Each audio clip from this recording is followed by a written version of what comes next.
Hey guys, in today's video we're going to be installing a comfort seat for the Canam Ryker. This is a 600, but it also fits a 900. This is a factory seat. As you can see, it's really thin, not much padding, and it's all just one piece. You can't really upgrade these or pad them thicker just because the whole thing is made out of foam. And the way you remove it is you put a couple of fingers under this corner and you just pry right up and it pops out, and there's these 4 little clips or tabs that hold this foam to the bike. And as you can see, everything is made out of foam, so it's all flimsy and not very comfortable. So we're going to remove this and we're going to replace it with the actual OEM Canam Ryker comfort seat, which retails for $349, but it occasionally goes on sale for $279. So I recommend, if anybody's interested, to wait for the sale, because I personally don't believe it's worth $349 plus tax plus shipping. So let's take a look at the new seat, and we're going to install it, and I'll show you how to install it. So here's the new seat. Looks really premium, makes the bike look a lot nicer too. It's definitely well made. It looks like some kind of high-end leather and suede combination. Nice stitching all the way around. You got the red stitching on the outside and white stitching on the inside. Really well made, but like I said, I don't feel like it's worth $350.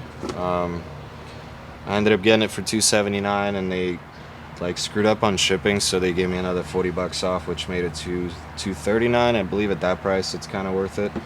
But you could tell that foam is like almost 4 inches thick here, and it's on the factory one, it's like maybe 2, if that. So it's definitely twice as thick. It's a little bit wider too, and kind of looks like it should have came from the factory this way, to be honest. How much they charge for these bikes, it would have been good if they just included this, but I guess they don't. So to install it, you just line up these tabs right here with these 4 holes right here, and you have to apply downward pressure until you hear it snap in. I'm going to try to do it without breaking them.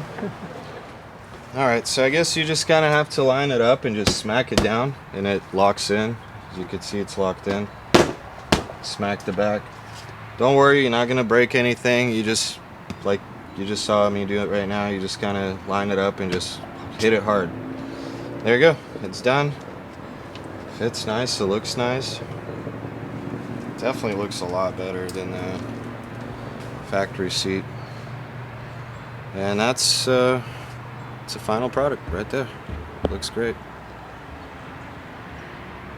I'm gonna do another video after I ride on it and see if it's like that much more comfortable, but I believe this will at least add another hour to your riding time, in addition to whatever you were able to ride on a factory seat.